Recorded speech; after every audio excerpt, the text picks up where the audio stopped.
Remember to subscribe to our YouTube channel at NDN TV Nigeria. Click on the subscribe button and be the first to get notifications. On Friday, the 21st of June 2024, the Delta State government presented a staff of office to His Royal Majesty Kingsley Emakbo Orere Igbidi II, the Ovie of Akbara Warri Kingdom. In the following documentary, we go back in time to bring you the history of what led to the transformation of Akbara Warri Kingdom from a gerontocratic clan to a kingdom with monarchy. We'll also tell you how His Royal Majesty Igbidi II went through the selection process, coronation, and eventual presentation of staff of office by the Delta State government. The documentary will also highlight what we believe is the divine turnaround of events in the last 3 years, leading to the ascension of His Royal Majesty Igbidi II as Ovie of Akbara Warri Kingdom, and hopefully the enthronement of brotherly love, lasting peace, and development within the Warri metropolis.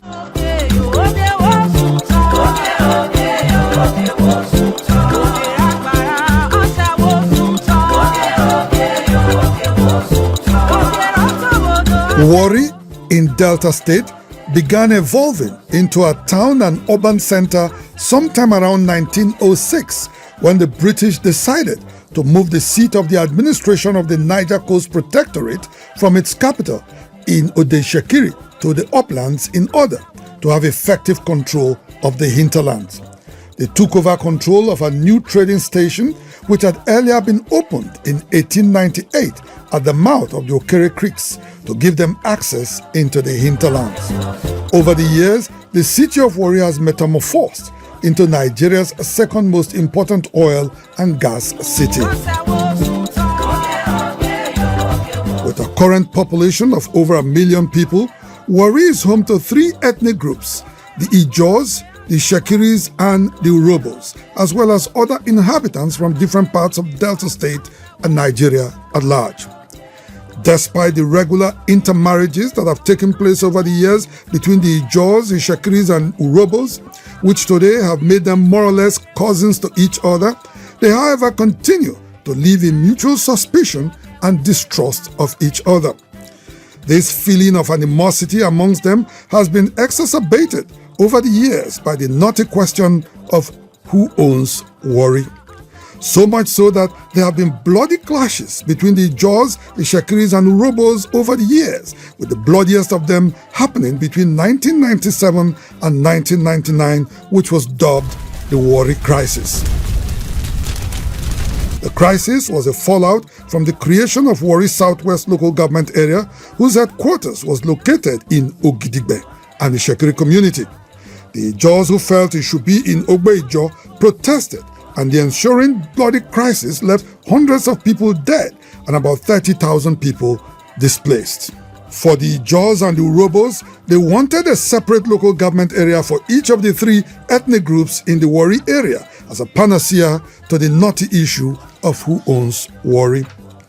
Chief E.K. Clark, an Ijo leader, and Chief Benjamin Okumagba, an Urobo leader who later became the first Oroswan of Okere Urobo, spoke on behalf of their ethnic groups during the crisis.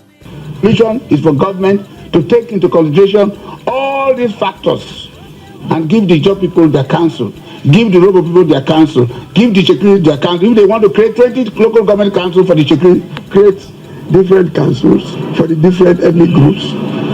Everybody will take care of itself. J.O.S. Ayomike, an Ishekiri leader who disagreed with the idea of a separate local government area for the 3 ethnic groups, rather asked the Ijos and Urobos to enter into the feelings of the Shekiris, whom he says regard Warri as their homeland. I think my Ijo brothers and sisters are not saying that the Shekiri have no homeland. I am calling upon all the Ijo people to appreciate this word, empathy. Enter into the feeling of the Shekiri, and they too to enter the feeling of the Ijos. For as long as we live together, this give and take. Though the panel of inquiry led by Justice Al-Hassan Idoko, which was set up at that time to investigate the causes of the Warri crisis and propose solutions, did recommend that one local government area be created for each of the ethnic groups in Warri, the state government never published that report, neither was it implemented. However, Chief Jameson Anefeibori, governor of Delta State from 1999 to 2007, through the instrumentality of the Delta State House of Assembly, successfully moved the headquarters of Warri Southwest local government area from Ogidigbe to Ogbejo. This singular move brought some respite and peace to the Warri area of Delta State. For the people of Warri South local government area, the Shekiris and Urobos, which is essentially Warri urban area, they however continued to live in constant apprehension of each other. This situation has however been brought under some control by ensuring that each ethnic group has some form of identity of their own.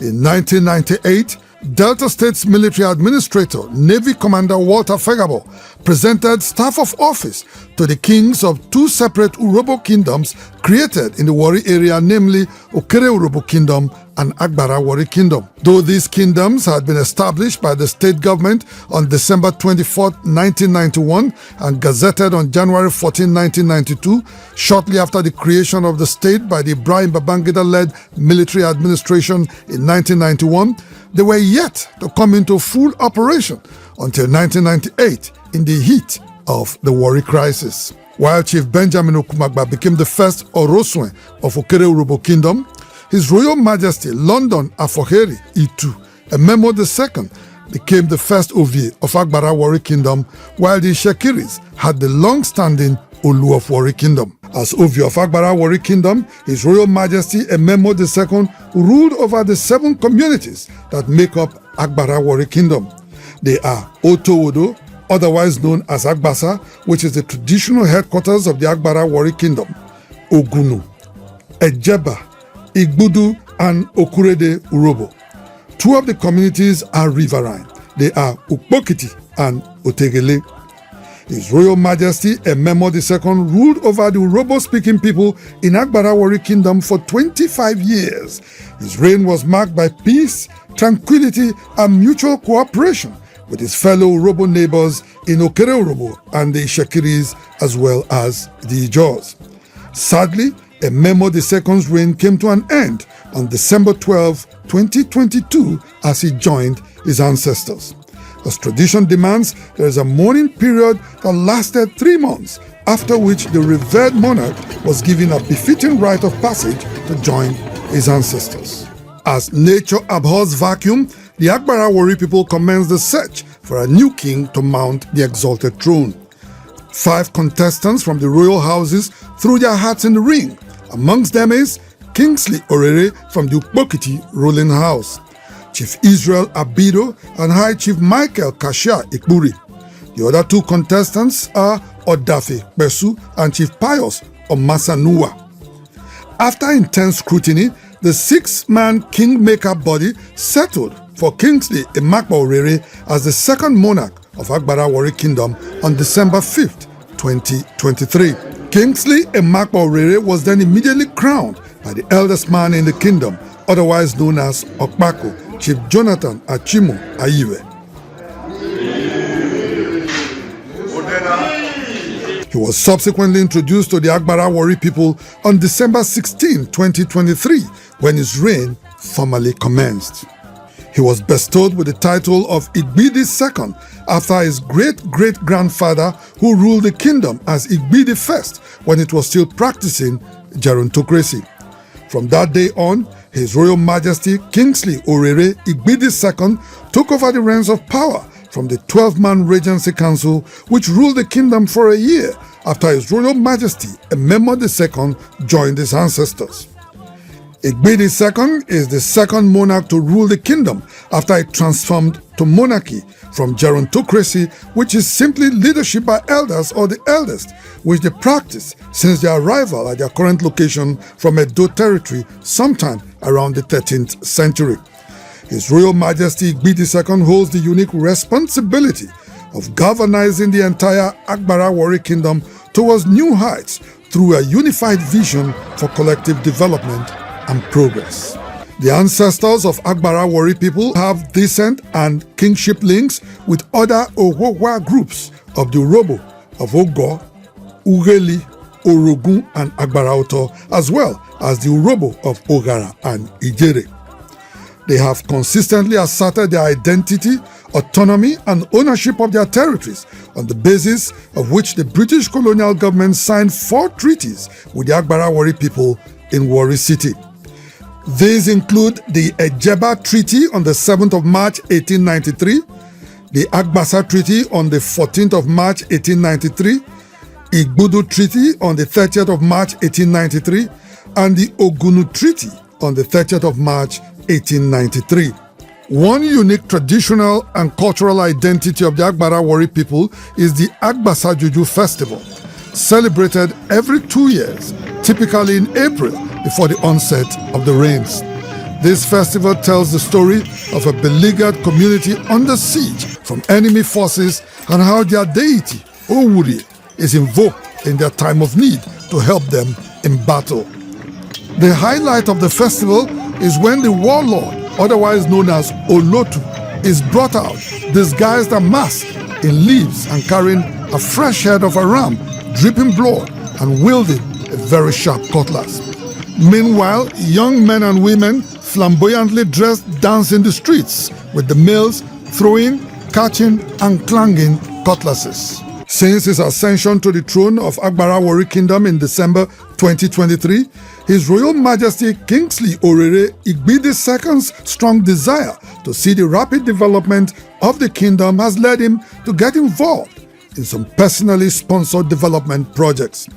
The customary court in Otowodo, the traditional headquarters of Akbara Warri people, which had been under construction for years, was completed and handed over to the staff of the customary court for use. Also, His Royal Majesty Igbe II donated medical supplies and equipment to the Warri Central Hospital to ensure his people and other residents have access to good medical care.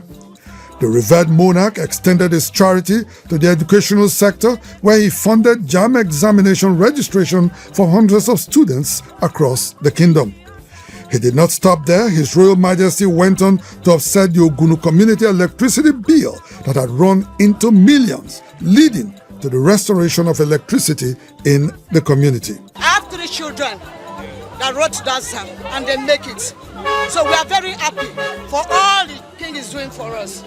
We say it's a good king. Never said we are open, we are only 10 million, right? And we paid everything. He paid it for us in full. Do you get it? So there is light in Ogun right now. Even different communities that has issues.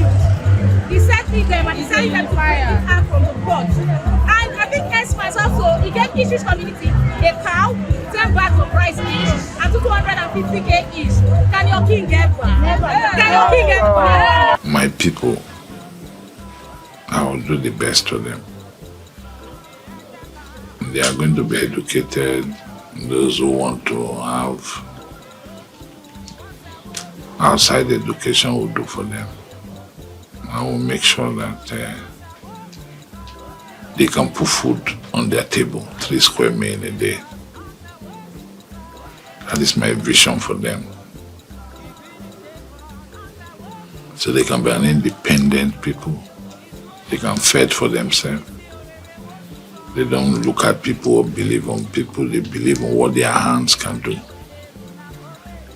So we do our best. There's a lot of things to do to make them really feel the impact that this is another different monarch from what they know before. Indeed, his genuine concern for the well-being of the people and his tireless efforts to uplift the community reflect his selfless nature and visionary spirit, which is inspiring hope and unity amongst the people. Excited Ogunu ladies danced around different parts of the kingdom to celebrate their monarch. On Thursday, June 20th, a day to the staff of office presentation, Shell Football Club of Ogunu organized a football novelty match with Club 40 professionals of Ejeba in honor of His Royal Majesty Igbe II. It was marked with excitement and camaraderie. Palace of Igbe II buzzed with activity as several groups arrived to pay homage and express their reverence to the king. The women of Akbara Warri Kingdom stood out as they honored their monarch with songs. Friday, 21st June 2024, D-Day. The atmosphere was vibrant and filled with anticipation. The venue was adorned to exude royalty and glamour. Sweet melodies filled the air, creating a surreal environment as sons and daughters of the kingdom, along with chiefs and the elderly, made their way to their assigned seats. Traditional leaders, including the Oroja of Okpe and chairman of the Delta State Traditional Rulers Council, Major General Felix Mujakpero retired, the Pere of Baramatu Kingdom, the paramount ruler of Ijere Kingdom, the Pere of AKUGHA Main Kingdom, the Ovia of Uwea Kingdom, and Orosun of Ukere Urubu, amongst many other traditional rulers, graced the occasion. Political office holders and leaders in the state were also amongst the dignitaries that graced the occasion, as well as other high-profile individuals from within and outside the kingdom. The atmosphere became electrified as the governor of Delta State, the Right Honorable Sheriff Warri, who was represented by his deputy, Sir Monday Onyeme, took the podium for the business of the day. Of office, Royal Majesty. The moment we've been waiting for. The Ovie. Yes. Of Wari Kingdom. Yes. Atanil. Go and look at the television. Look at the television. Atanil. Yeah. Look at the television. Look at it.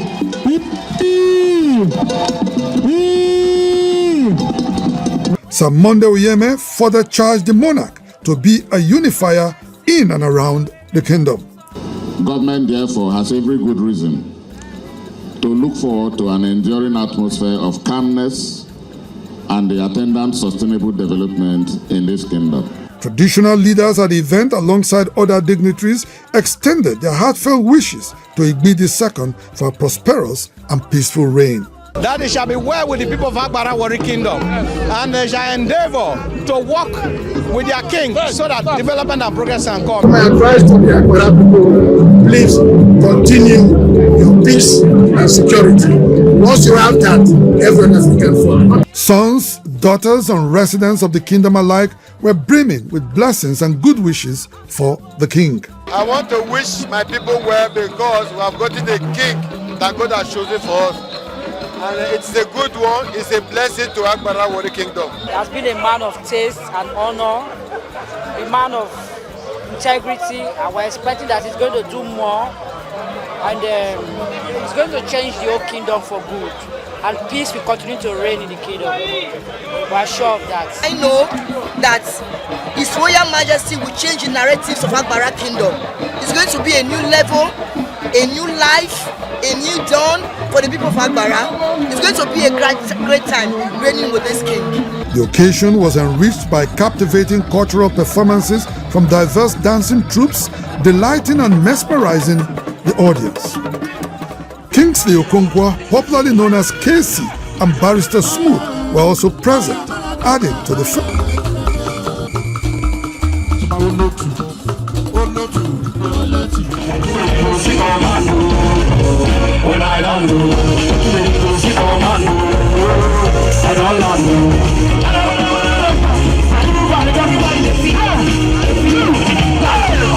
His Royal Majesty Igbi II, after receiving his staff of office, majestically toured the grounds, greeting the jubilant people of Akbara Wari Kingdom. Born on March 2, 1968 in Warri to the family of Chief and Mrs. Sign Orere, His Royal Majesty Kingsley Orere Igbi II had his early education in Warri and later ventured into the oil and gas contracting business. He currently owns Sign Oil and Gas Limited, as well as Synthesis Integrated Pure Oil and Gas Limited, amongst other businesses.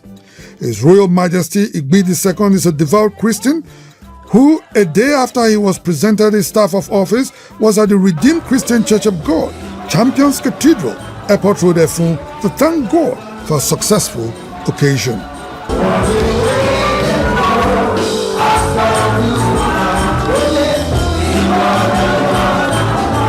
As a man of peace, His Royal Majesty Igbi II says he desires for his kingdom and their neighbors to live in peace and harmony.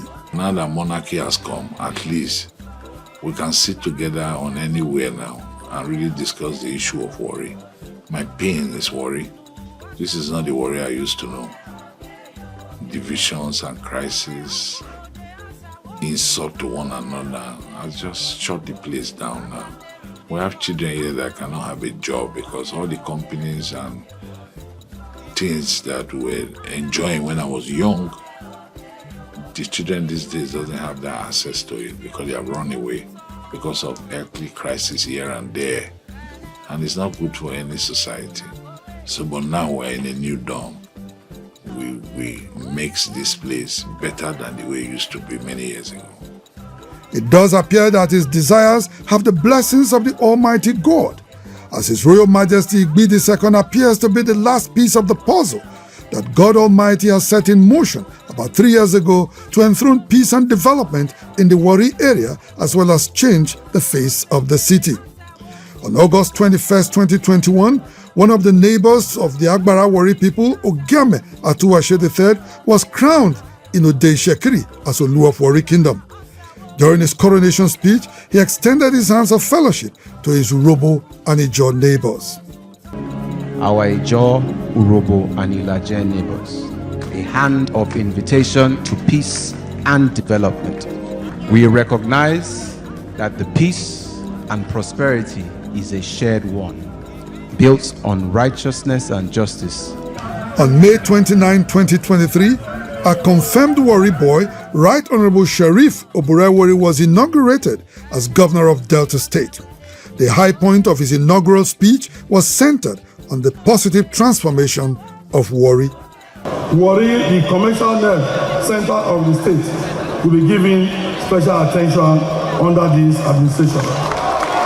Government will commence efforts at giving Warri and its environs a total facelift. In September 2023, another very close neighbor to the Akbara Warri people, the Okere Urobo Kingdom, witnessed the presentation of staff of office to His Royal Majesty Ogene Ochukwu Maurice Eyikpemi Owotemu II, the Oroswe of Okere Urobo Kingdom, also in Warri. We are going to work together. And the last piece of the puzzle, His Royal Majesty Kingsley Orere Igbe II, was presented with the staff of office on Friday, June 21st, 2024. His message was very clear: let us live in peace. Mandela emerged as the president of South Africa. Do you know what he said? He said, let bygone be bygone. Let's build a new South Africa. What I'm saying to my people and my neighbors is that bygone is bygone. Let's build a new Warri where we will have equal share and live together as one. The way it used to be when we were growing up, all of us were equal. Nobody was calling anybody slave. In the last 3 years, the three kingdoms in Warri South local government area have all been blessed with new kings, while the state itself, Delta, has also been blessed with a new governor who is on a mission to transform the oil city of Warri. Without a doubt, this is indeed a divine arrangement, with the three monarchs working collaboratively with a governor who wants to see Warri develop. Warri Metropolis and indeed Warri South local government area will definitely transform into a peaceful and a thriving socio-economic hub in the Niger Delta. Inside the Niger Delta,